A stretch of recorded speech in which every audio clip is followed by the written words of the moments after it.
Hi there. In this video, I'll be walking you through the process of building a header menu in Bricks. My aim through this video is to demystify the process of building a decent menu by not just using the tools available to us in Bricks Builder, but also improving them to get a simple but powerful menu both for your desktop and mobile breakpoints. We'll start by laying out a regular desktop header menu, then adapt it for mobile devices using the offcanvas element. Then I'll show you how to set up multi-level dropdowns for desktop breakpoints and also for mobile breakpoints. We'll also take it a step further by upgrading our mobile multi-level dropdown to make each level work like a secondary off-canvas, allowing us to take full advantage of the screen real estate. By the end of this video, you should be equipped to build a simple but powerful menu which you can adapt to your needs. Few things to expect as we get into this. I'll be using some variables, classes, and tools from ACSS just to speed up the workflow and have a more efficient process. But you can very well follow along if you are using vanilla Bricks. Secondly, you need to be at least comfortable with writing custom CSS. And even though you're just a beginner, I'm sure you'll learn a few techniques. I'll also make the CSS snippets available for you to copy and paste as we progress. And finally, we'll be using a tiny bit of JavaScript to help out towards the end. Nothing crazy, but it'll be well worth it. With all that out of the way, let's get started. There are 3 things we can do to make our lives easier further down the line. First, we'll need to get rid of this admin bar when viewing on mobile breakpoints. Because of how it's implemented, especially in the mobile breakpoints, it tends to mess with the position of the header menu items, which can be misleading. So it's best to get rid of it, if only for mobile devices. To achieve this, you just need to insert this snippet of CSS code in your global style sheet. I'm using WP Codebox, but you can just as well use a different code management plugin like Code Snippets or Fluent Snippets, or just drop it in the Bricks global custom code settings on your dashboard. I already have the snippet saved as a standard for all my sites, so I'll turn it on and refresh.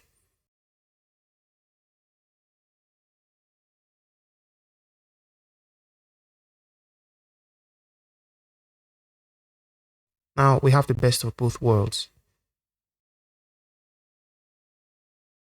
Because we're creating a header menu which will be consistent across the entire website, it makes sense to do it in a header template. So the second preliminary step is to create a header template. Be sure to set the type to header so Bricks knows what options to assign. Publish, then edit in Bricks. Now that we are in the editor, I'd like us to set up a few global variables that should come in handy later on. We could use the classes and variables manager, but I'd rather store the variables under page settings, custom code. This will ensure that the variables remain intact if I need to export this template for use on another site. If you use the ACSS framework, you can replace 7rem with the header height variable provided by the framework. Just make sure to set your header height values in ACSS settings and use the header height variable instead. The V padding and H padding variables will come in handy for our drop-down and mobile menu list items. Now we can start building. Now let's add the components of our header menu. First, I'll add a section, and using the BEM tool, I'll apply classes to the section and the container. I'll label them header and inner respectively. Now I'll add the logo and the nav nestable. I have the logo and navigation inside the section container so that they are in alignment with the website's content width. Then I'll assign a class to the nav nestable named desktop nav. This is where our styles will live. Select the header class and set top and bottom padding to 0. Select the header inner class and set the direction to horizontal row, space between, center. Set the minimum height to the header height variable that we set up previously. Now, I'll also take a moment to configure the logo just so we have something hanging up there.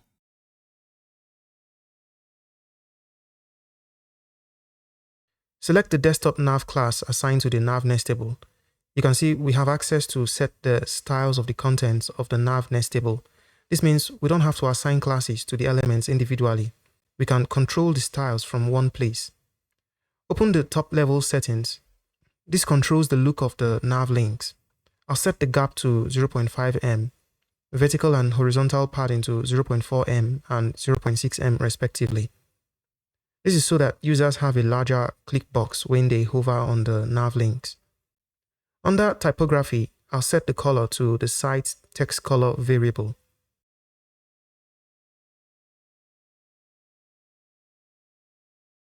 Font size to small and weight to 600.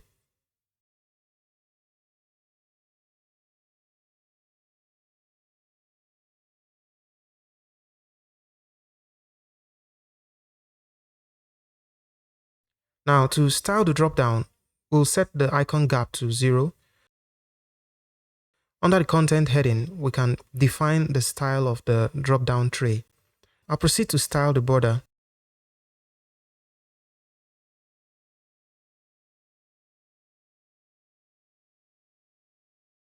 Under item, we'll use the variables we defined previously, v padding and h padding.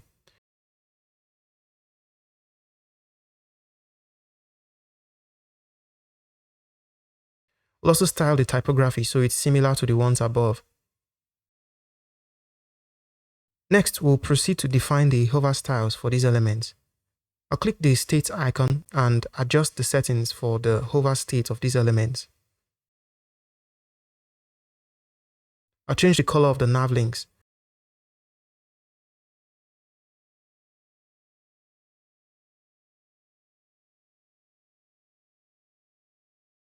And the drop-down items, I'll change the background and the text color.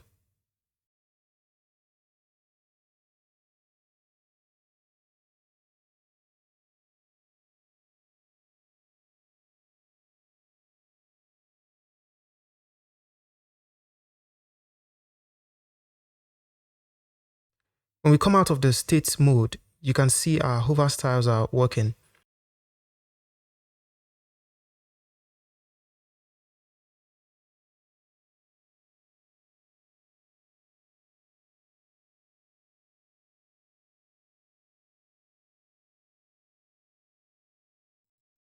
I set the transition to color 0.3 seconds.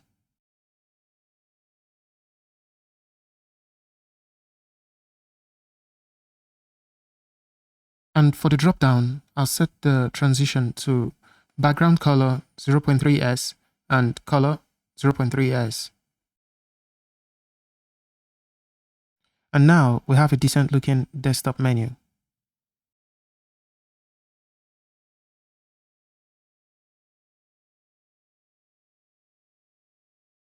At this point, I'm going to add a few more elements to the menu just to help us simulate what a real menu would look like and give us a few more elements to play with. So I'll add a nav link. Keep in mind though that you want to search for a text link, not necessarily a nav link, because you're not going to find a nav link on the elements panel, mainly because what we see as a nav link in the menu is really just a text link that has been renamed for the purposes of the nav menu. You also want to set it to link to an external URL or some other variation of a link so that it's recognized as an actual link.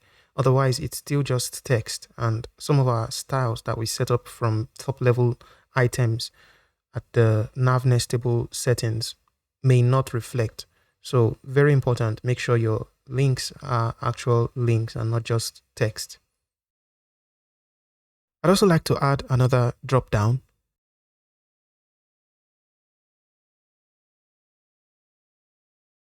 And to the first one, I'll add multiple levels. So we have a drop down in a drop down in a drop down and so on.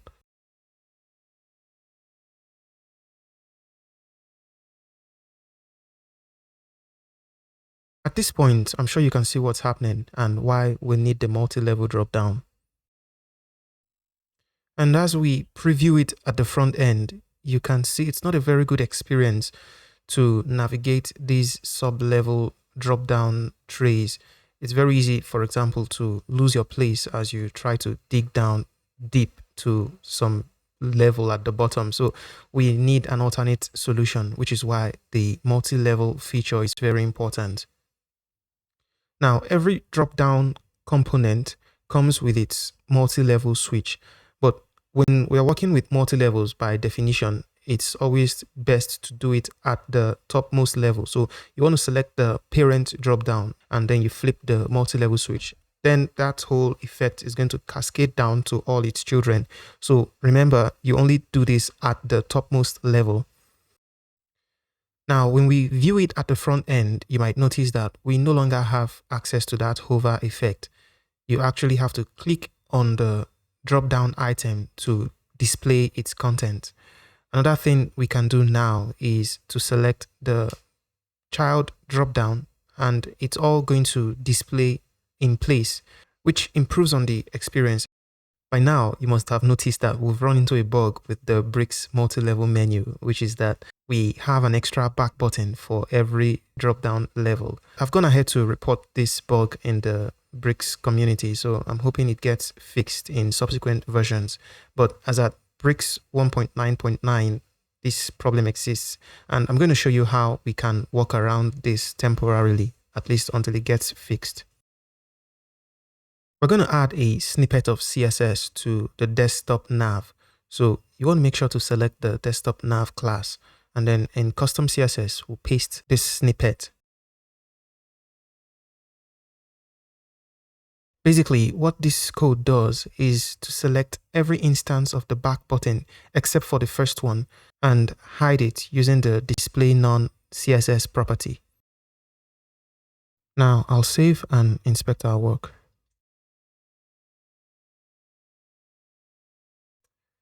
And we can see the extra back buttons are gone. It's not a perfect fix, but it should do for now.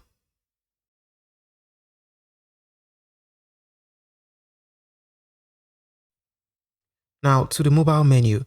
When we switch to the landscape mobile breakpoint, you see we have access to that toggle icon that's visible now. And what we have there are pretty limited in terms of options for what we can do, which is why for the sake of this video, we will not be using the nav nestable mobile menu. Instead, we'll go ahead and build our own mobile menu using the off canvas element. This offers us the freedom to build and lay out the mobile menu however we want. So I'll click out here and add the off canvas element.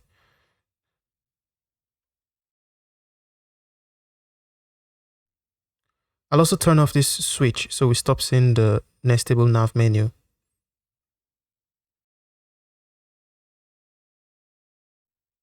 Now, when we preview at the front end, you'll notice that the nestable nav menu has automatically been replaced by the new off canvas, which is pretty nifty on the part of Bricks.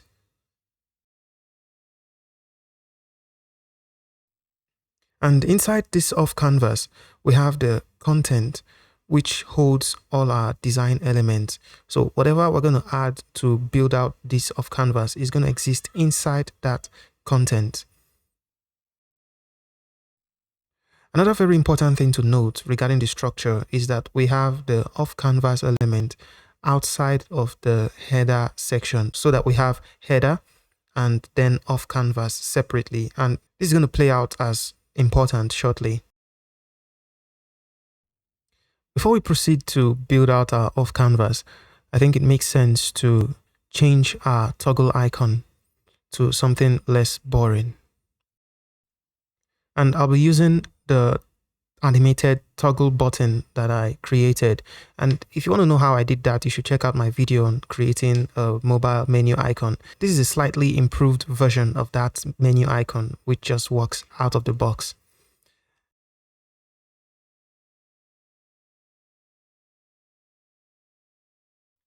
Next, I'm going to apply classes to the off canvas and its content. I'm going to ignore the elements inside the content element because we won't be needing them anyway.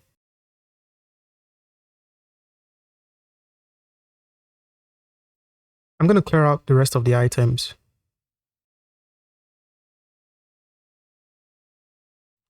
Now I'm going to add the elements that we need to lay out our off canvas.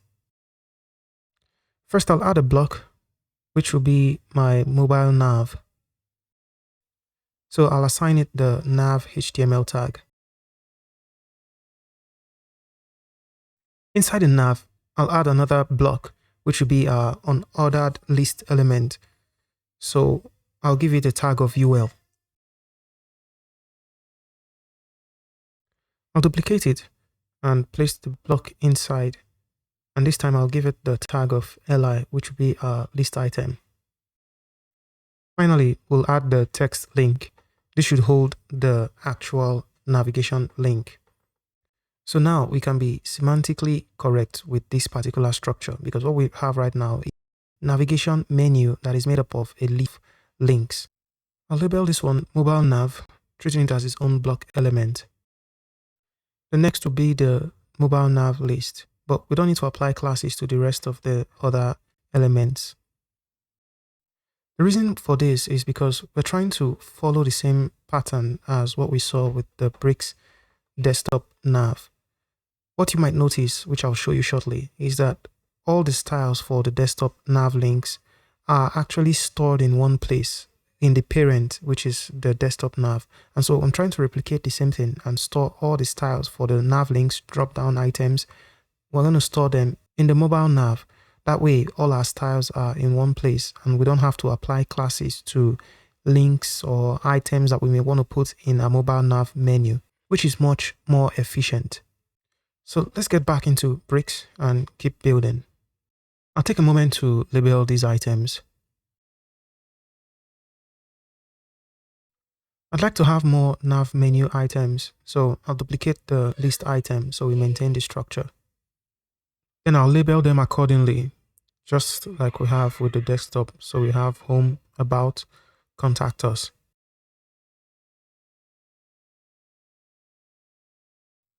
Now that we have our nav links, I'll also add the drop down.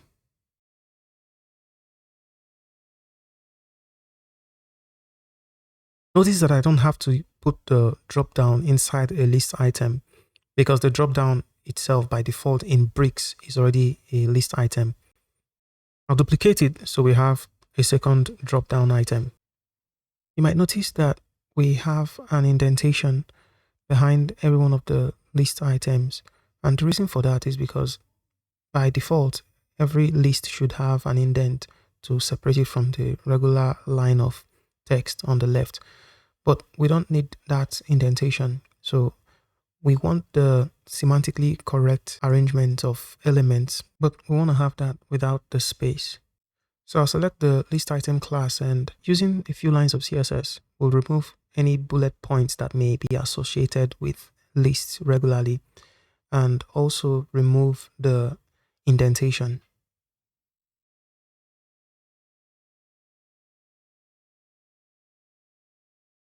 Now we can begin to style the contents of the list.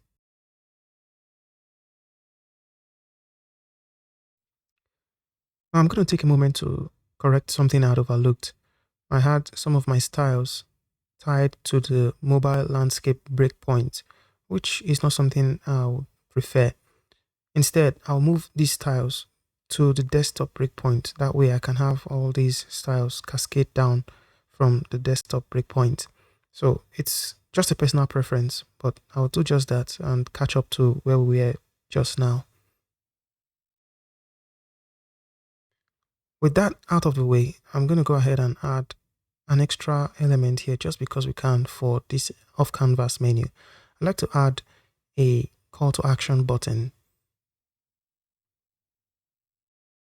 The button should exist in its own block. And then I'll also apply the button and use ACSS classes to style it. I don't think it needs to have its own personal class.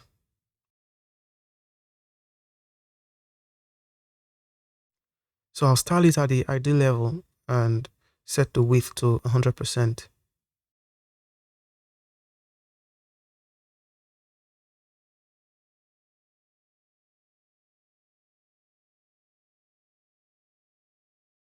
The next thing I want to do is change the direction of this layout. I prefer to have the off canvas menu flow down from the top to bottom. So I'll set the direction to top. I also want the button to always be at the bottom of the canvas. So I'll make sure to select the button block, that's the wrapper for the button, and then set the margin top property to auto. Now I'll apply some padding to the canvas so the elements don't touch the edges of the page.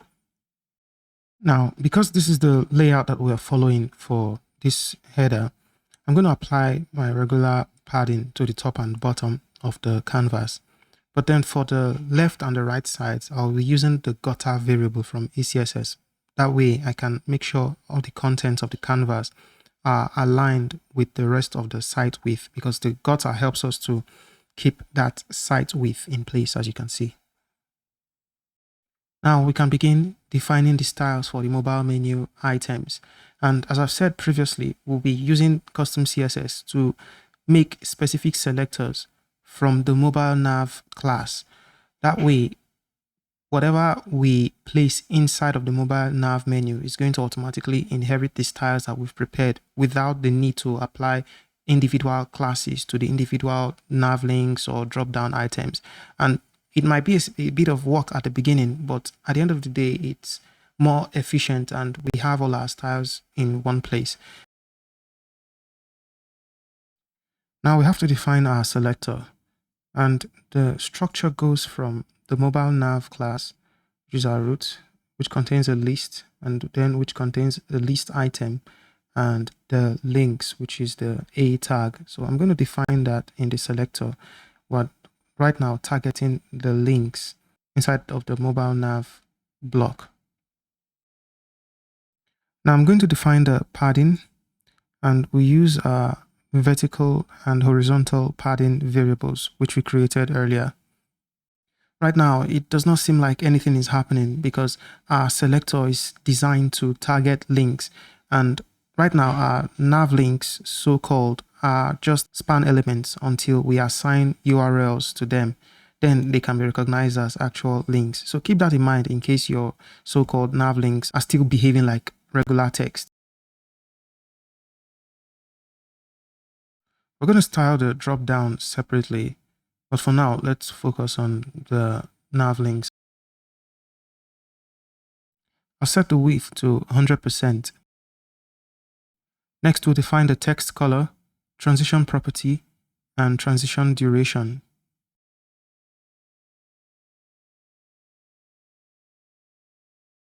Now to apply the hover styles.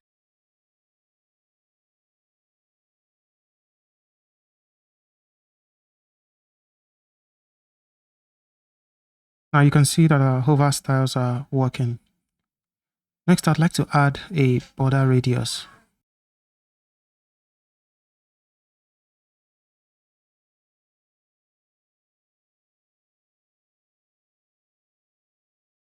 And that's that for the nav links. The next thing we'll do is style the drop-down items, and it's great that we have these properties in place already. So all we really need to do is define a selector that affects all the drop-down items under mobile nav, and then we point the properties we've already defined to affect the drop-down items as well. That way we don't have to repeat ourselves. But before anything else, when I preview at the front end, I'm getting this weird layout, and that's because we've not yet set the specific height of the off canvas. Now there are two options that I like using when using this kind of top-down canvas. We either set it to fit content, or we can set it to 100%, which would take up the full screen. So those are two options you can use to set your off-canvas height. Now we can go back into bricks and add the selector for the drop-down items. It's pretty much the same as the link, except that the drop-down items have a specific class assigned by bricks, which is the bricks submenu toggle. I'll do the same for the hover state. You can see that the drop-down doesn't take up the full width of its parent. So in order to rectify that, I have to find the selector of the drop down itself and set the width for that drop down to be 100%. So I'll inspect and find the selector. Okay. So I'll copy that and paste here. We use that for our selection. Then I'll apply the property to set the width to 100%.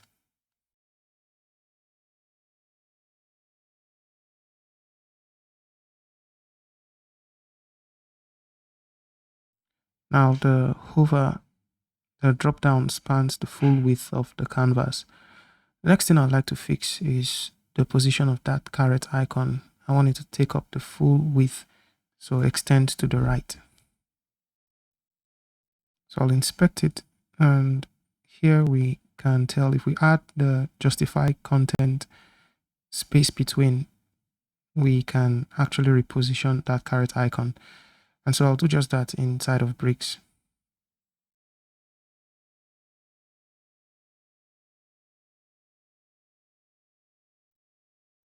And we're good on that front. So let's inspect on the front end and see what our work looks like.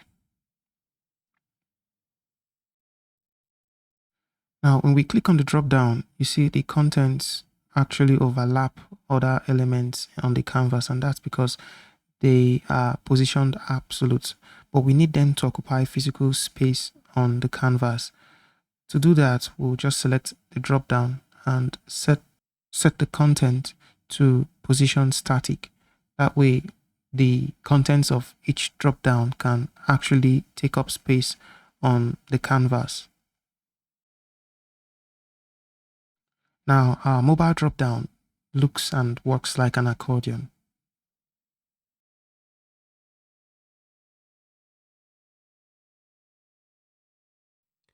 So now we have our off-canvas drop-down items functioning like accordions. And I've seen some menus that work just like this. So it's actually a good place to leave your menu if you're satisfied with these results. But we'll come back to upgrade this. We're not just going to stop here. But for now, let's do a bit of tidying up. At the moment, you can see that whenever we activate our off-canvas menu, it covers the header. So we cannot see the logo or the toggle most especially. Now, I'd like a situation where the off-canvas rolls down but remains behind the header. That way, we still have access to the toggle to either open or close the off-canvas menu. So we'll rectify that.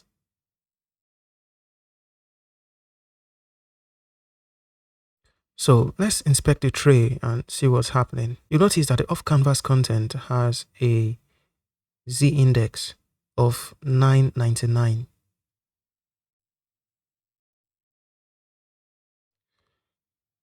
Which places it naturally above every other item on the page. However, the header section, which we created in bricks, doesn't have a z-index right now. But if we were to apply a z-index there of, say, 1000 and set the position to relative, you'll notice that it will overlap the actual content of the off-canvas. I'll also add a background color so it takes up the real space and covers it. And now you can see we have the makings of the effect that we want. You can see here also that there's this extra scrolling taking place, which again is another issue that can be solved in bricks. You may also notice that the home button in the off canvas is also being covered by the header element when we correct that overlap. So those are things we also have to compensate for when we adjust this header. So we'll do just that. So we'll select the off canvas and in the settings, activate this button to no scroll body. This should take care of the scroll whenever the off canvas is open.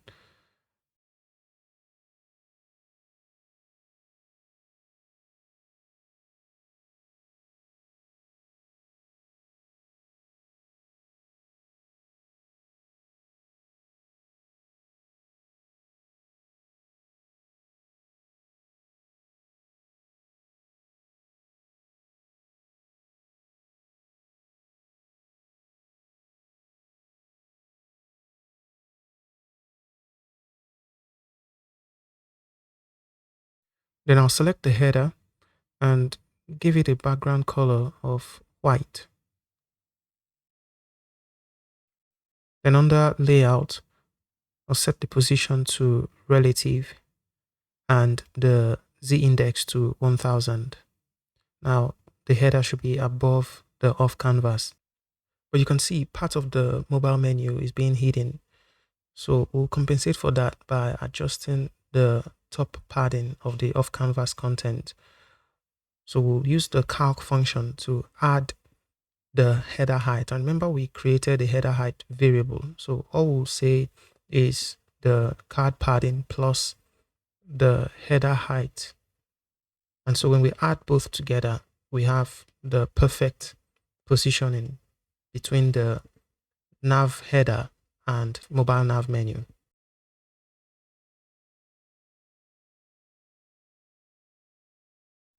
I'd also like to have some kind of demarcation between the header and the off canvas.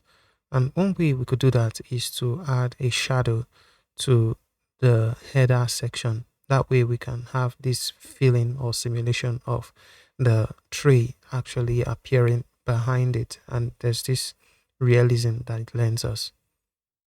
So we'll do that using smoothshadows.com, which is a shadow generator for, well, smooth shadows. I'm going to select a preset and I'll choose the sharp 4 pixel preset and click copy CSS. Then I'll go back to the header template. Make sure to select the header section itself. And in the custom CSS box, I'll type root and paste the shadow CSS. Now you can see we have that shadow already being displayed. When we save and preview at the front end, we have that subtle demarcation that shows that our header overlaps. Now let's go ahead and make this a multi-level drop down. So I'm going to add a few more drop down items inside that drop down and then turn on the multi-level option at the parent level.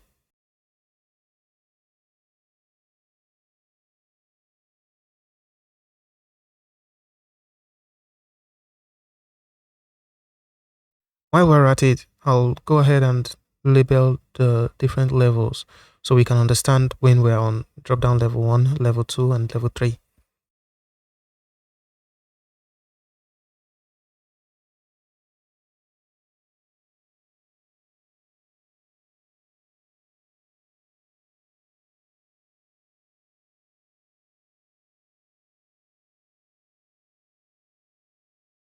Now all this is a little boring, so we're going to take it a step further by adjusting the off canvas content so that they tend to flow in from the right like a secondary off canvas menu. So that's what we're going to do next. Now let's analyze what's really happening when we open this drop down. At the moment, the drop down behaves like an accordion, but I'd like for it to function like an off canvas. And for that to be possible, we need to customize it with custom CSS. I want a situation whereby when I click on the parent drop down, the content flows in from the right instead of just appearing like an accordion. So let's inspect the drop down so we understand what's really happening.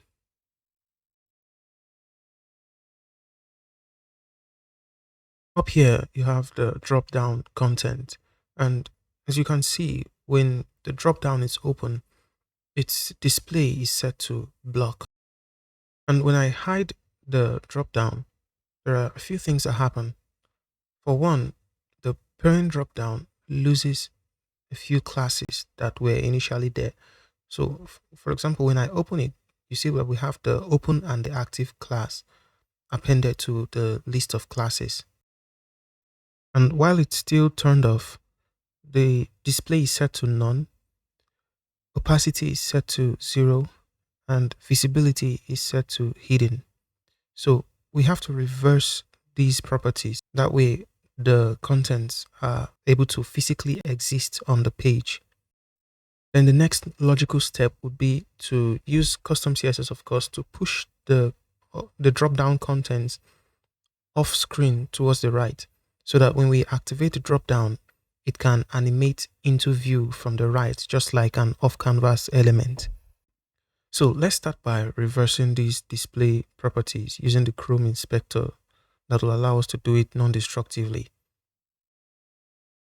So I'll come here and copy this selector, then create a new inspector style sheet, which will allow us to experiment with our new CSS selector.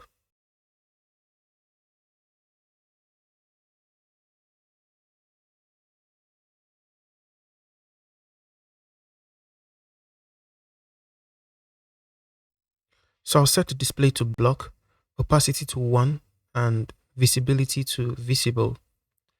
I'll also take the time to translate it towards the right side of the screen, but just partially so we can still see it and see our work basically.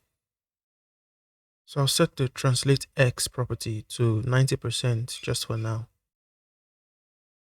Observe that even though we've moved the contents off screen using the transform property, it's still occupying physical space, which is why we have to set the position to fixed, and we'll adjust or add extra properties that should compensate for that, such as the top position and the left position. So I'll go top 0, left 0.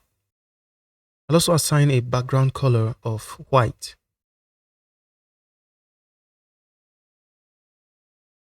The width I'll set to 100%. The height I'll set to fit content, and the minimum height I'll set to 100%. This will allow it to take up the full height of its parent. I'll take a moment to change that color to cyan so it's more visible. Now we can see what we're doing for now. Now we need to define how it behaves when we open the drop down item. And for that, we have to find the right selectors.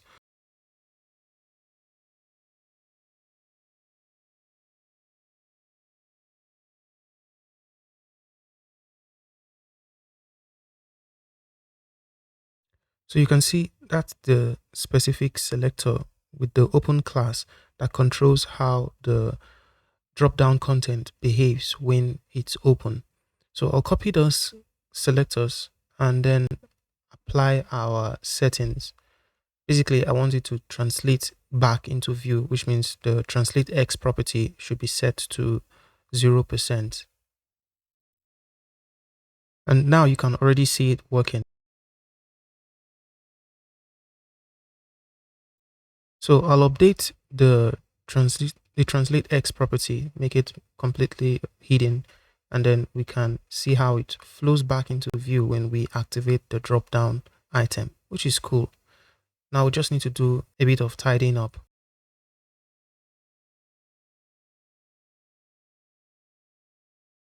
Now we need to push down the contents of the drop down using the padding property.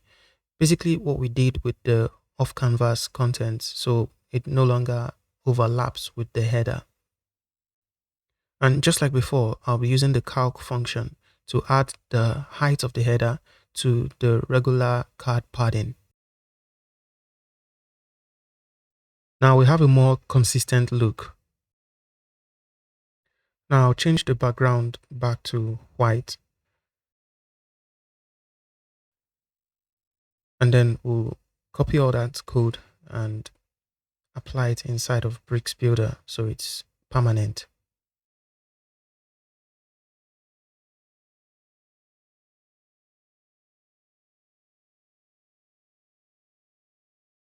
And I'll place the snippet under page settings, custom code.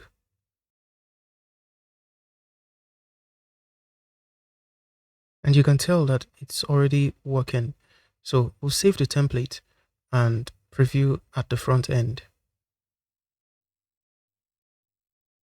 Now our drop down menu works like a secondary off canvas. We're almost there. At this point, you might notice a problem. We don't have a back button that enables us to go back to level 1. we only have a back button from level 2, level 3, and so on. But there's no way to go back to the first level the moment we open up a dropdown. And it is understandable because the dropdown was designed to function like an accordion, and it's expected that the user should always have access to the toggle button to either show or hide the dropdown. So a back button for the first level was unnecessary. But because we've gone ahead to create our own off canvas, with great power comes great responsibility. We'll have to create our own back button. So the way we're going to approach that will be to add a button here as usual using a button, and then we'll use JavaScript to simulate pressing that toggle button. So in essence, it's going to be like a remote control sort of approach in which when I click button B, it will be as though I've clicked button A. Thus, we get the best of both worlds. So I'll head back into our header template and select the top level dropdown. In the content, I'll add a button. I'll drag to reposition it at the top of the list, but also you might notice that the preview is acting wonky, so I'll sort that out by temporarily disabling our CSS snippet.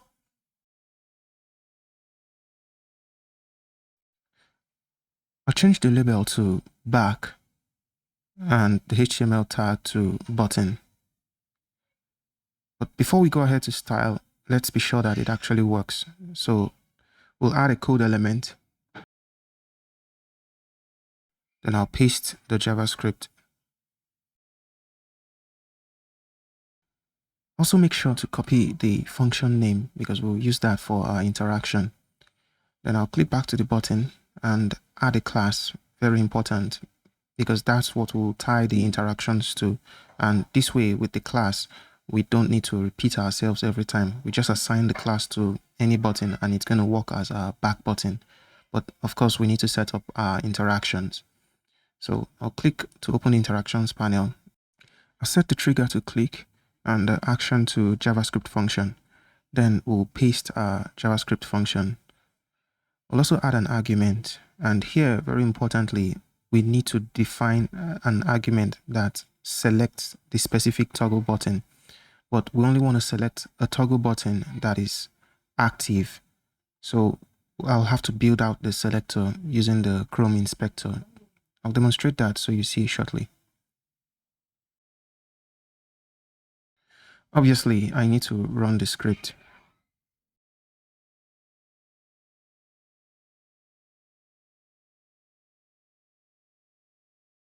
So I'll create a new inspector style sheet for the button and add a border property so we can see our selection as we build it out.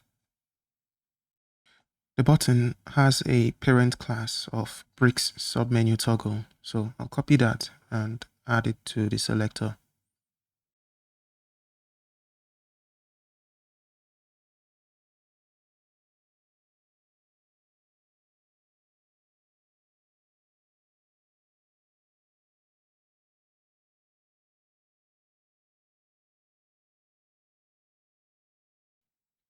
And everything is under the mobile nav class.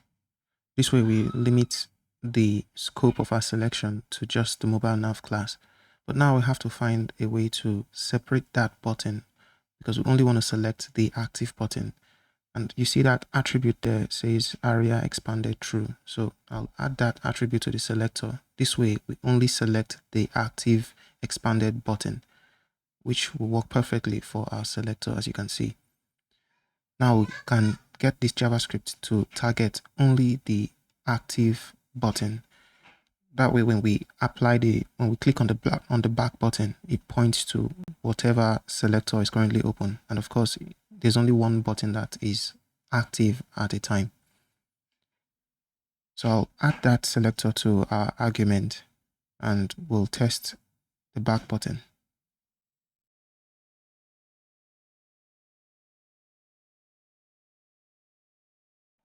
And as you can see, it works. So when I click the back button, it closes the accordion, just like the original toggle will do. And just to be sure, you see how we'll apply this to a new back button. I'm not going to duplicate this one. I'm going to create a brand new back button. And all I need to do is apply the drop down back class to it, and all interactions, everything will carry over.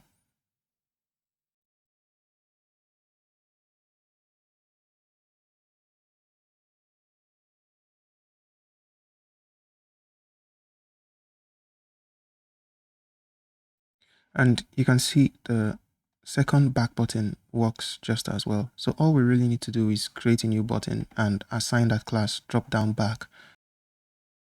Now to style the back buttons, we've already done this twice before. I just need to update the list of selectors in the mobile nav class to include the back buttons. And our back buttons, remember, have a class assigned, the drop down back class. So I'll take advantage of that and add a selector for the drop down back class. And automatically you should see the back button inherits all these styles.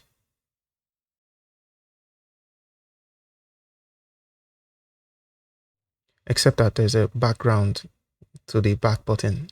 That's because we've not yet defined the background property. So I'll go back into the CSS properties and I'll add a background color property that I'll set to transparent.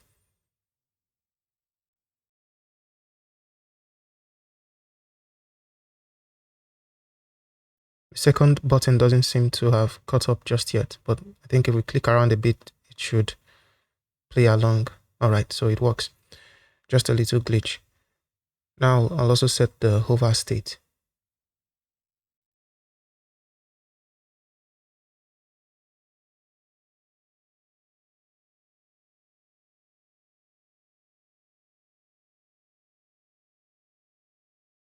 And now our back button looks and works like everything else on the list. Pretty simple.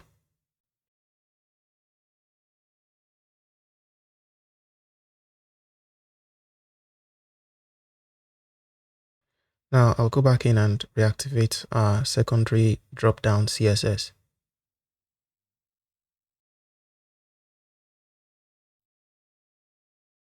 And there you go, it works.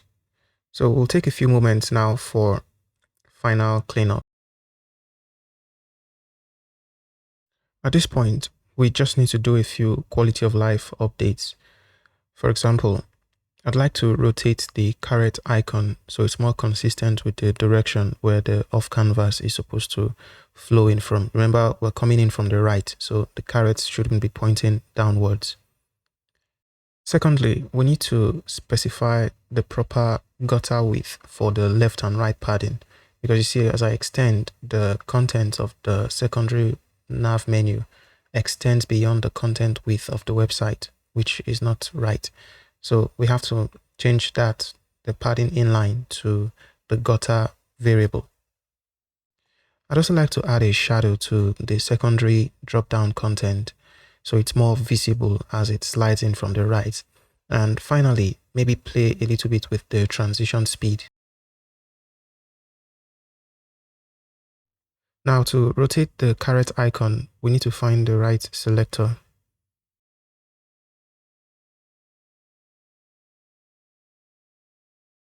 So I'll copy the selector and apply it here.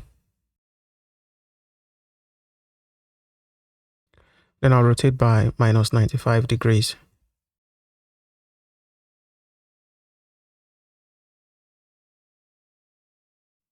Now have a more consistent caret icon.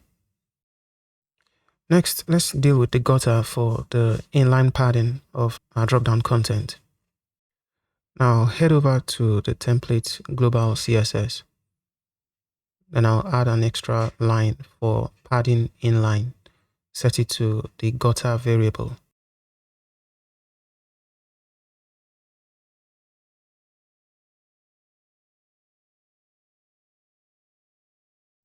Now the gutter is rectified. The next thing I'll do is modify the transition speed. So I'll set the transition duration to 0.3 seconds. I'll also apply the content box shadow effect. That should help make the transition more visible.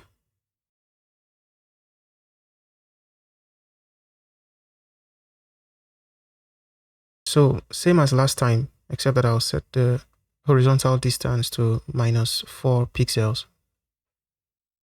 Then I'll copy the CSS and paste it in our style sheet. Now, as I preview at the front end, you can see that we have a much smoother experience as we browse through the various levels of the dropdown. At this point, I'll say we have all the basic components that we need for a decent multi-level mobile menu. You can go on and customize it however you want, maybe even change the direction of the off canvas so it slides in from the right. There's almost nothing you cannot do with it. I also hope that you've picked up a few extra experience points for your CSS skill set. The header template hasn't always been my favorite part of website development, so I can understand if you'd prefer to skip all the work involved. That's why I've created a ready-to-use version of the header template that you can directly import to your Bricks website. It also includes the updated version of the animated toggle icon that will help your mobile menu toggle buttons really stand out. I've made all that available for only $15 on gumroad.com, linked in the description. So, if you found this video helpful, you can support this channel by purchasing the template. It'll go a long way to make sure I'm able to provide more quality tutorials like this one. Don't forget to like, share, and subscribe. Do not hesitate to drop a comment if you have questions or ideas for a tutorial you'd like to see. Thanks for watching. I'll see you in the next one.